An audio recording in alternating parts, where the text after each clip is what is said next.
Bueno, pues muchas gracias a todos por estar conectados un sábado por la mañana, también a la doctora Fernández y a la doctora Javedoni por contar conmigo.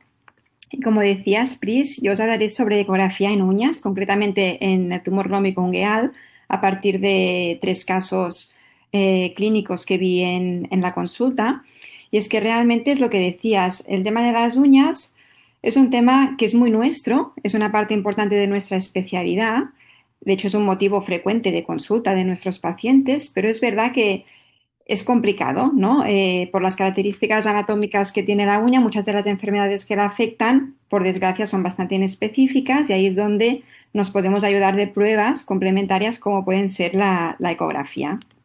En este sentido, la ecografía ungueal sabemos que es una forma de explorar la uña inmediata, indolora, no invasiva, nos permite valorar las diferentes estructuras que conforman el aparato ungueal en tiempo real, así como también su vascularización. En algunas enfermedades, como en la psoriasis, podemos detectar cambios de manera subclínica y esto puede ser muy útil para avanzarnos en el tratamiento.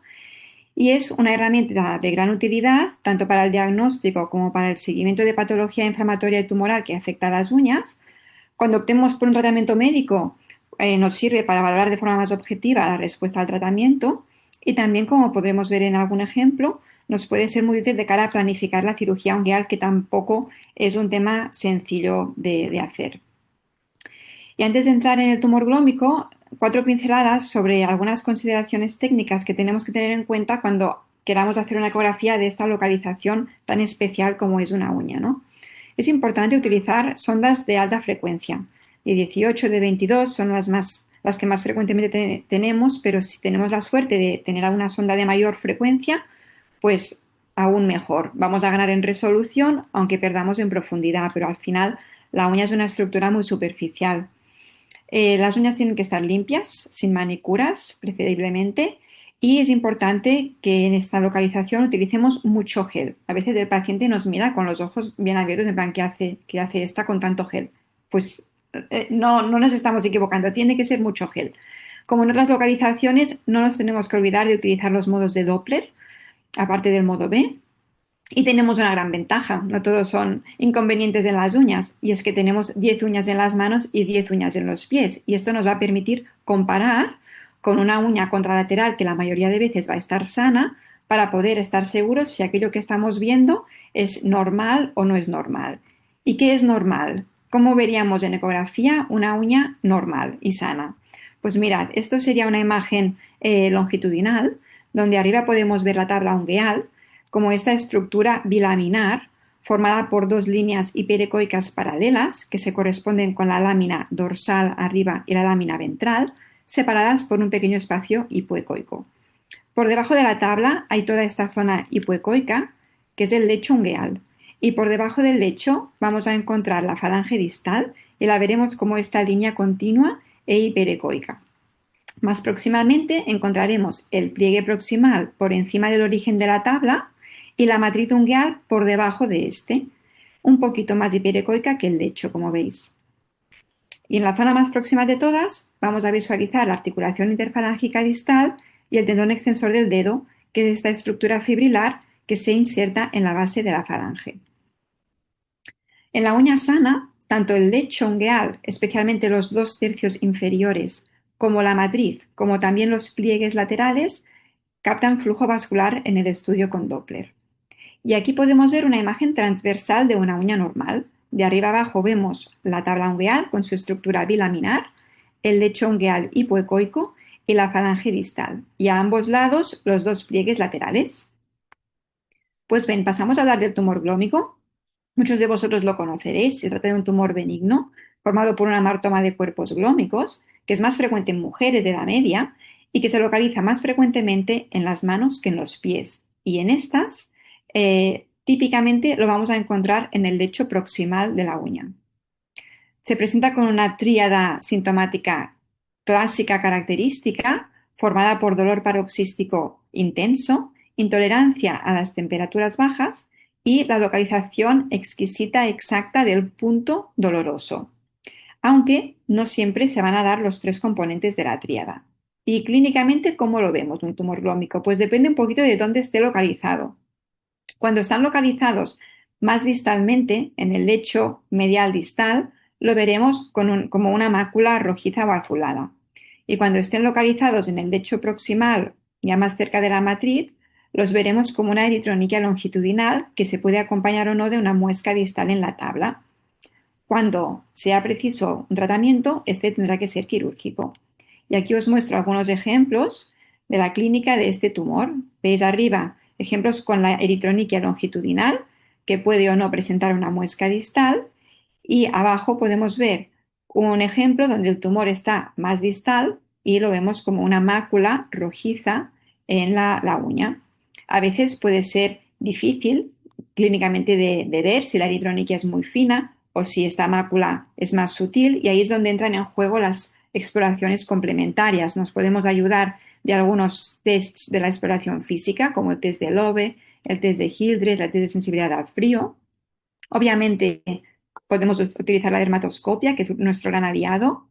También podemos utilizar la transiluminación y, sobre todo, técnicas de imagen, la resonancia magnética, pero especialmente la ecografía, ya que es la prueba diagnóstica por excelencia, no solamente del tumor glómico, sino también diría de todos los tumores subungueales, por su gran resolución y por todas las ventajas que hemos visto anteriormente.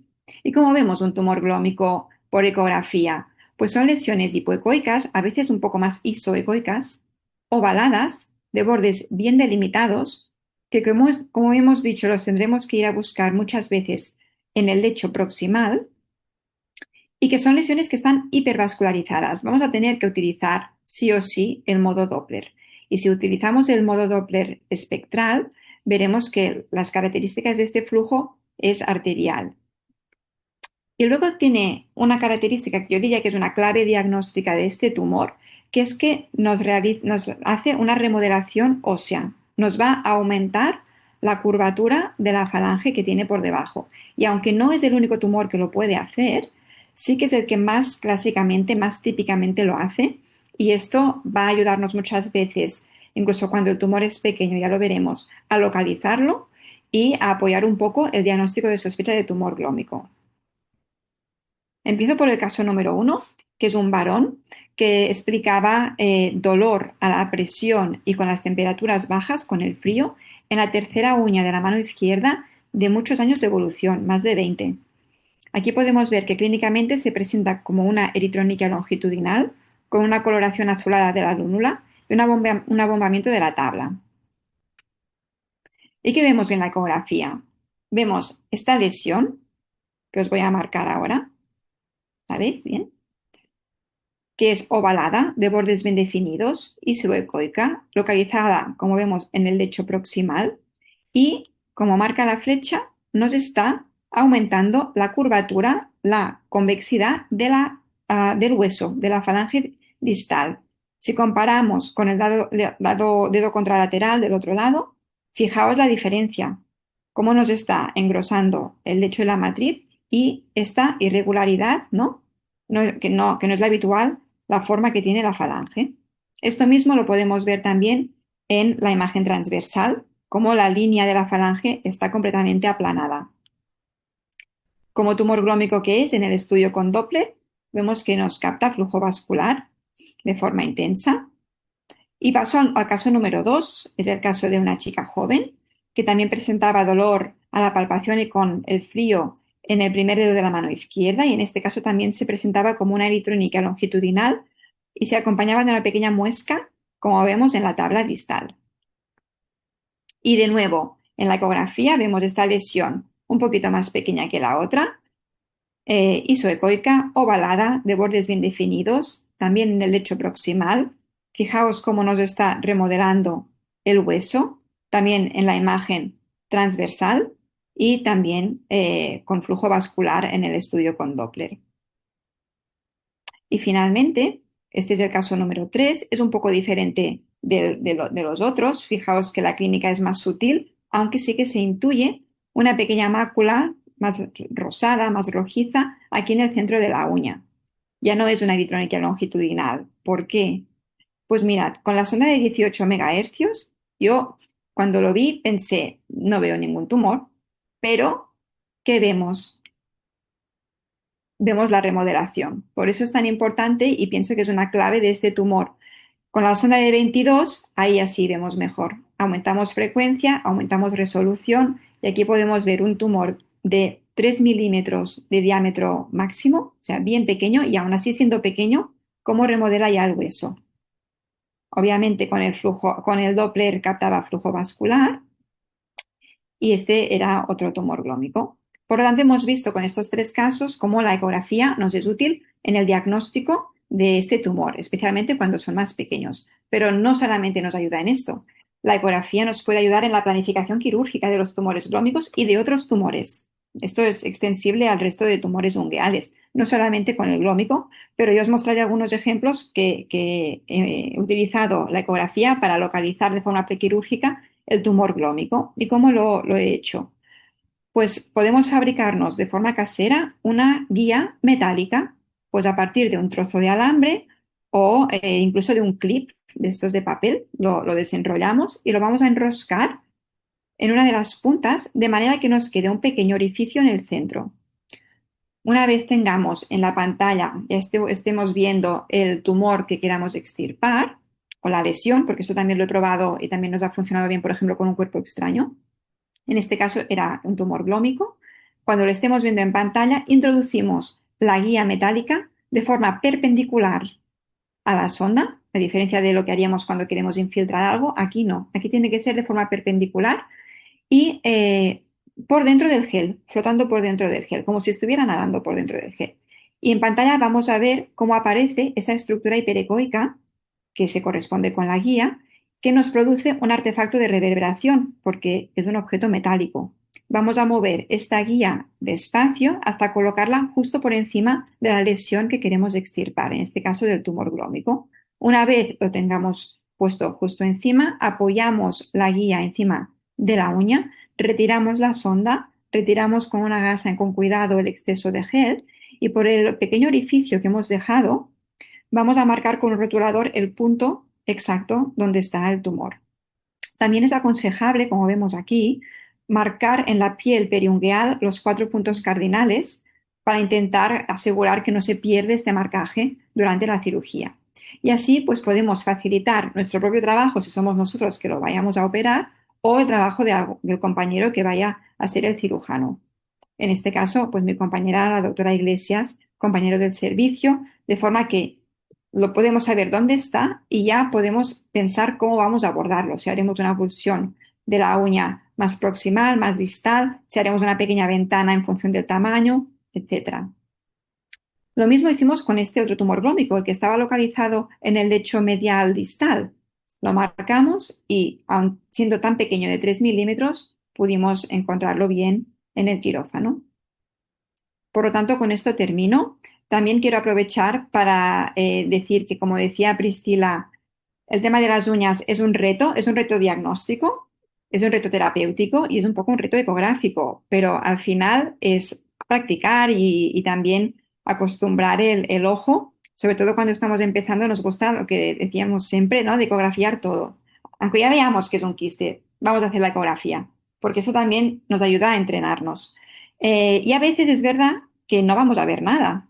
Y en uñas nos pasa mucho, ¿no? Que el paciente viene a la consulta de ecografía con su uña pensando que le vas a solucionar el problema y miras y dices, pues no veo nada. Puede ser que no veas nada o no vea nada porque no sé suficiente, porque siempre estamos aprendiendo. Puede ser que no vea nada porque mi sonda no tiene suficientemente frecuencia, necesito una sonda de más frecuencia. O puede ser que no vea nada porque no hay nada, porque a lo mejor es un cambio muy sutil o es más un síntoma que tiene, pero no se traduce a nada clínico. Por lo tanto, no siempre es una mala noticia decirle al paciente no hay nada. Al final puede ser una buena noticia, porque al menos te he descartado que no tengas, por ejemplo, algo maligno, ¿no? Así Sí. que con eso termino. Muchas gracias de nuevo por pensar en mí para dar esta charla y quedo a la espera de si hay alguna pregunta en el público.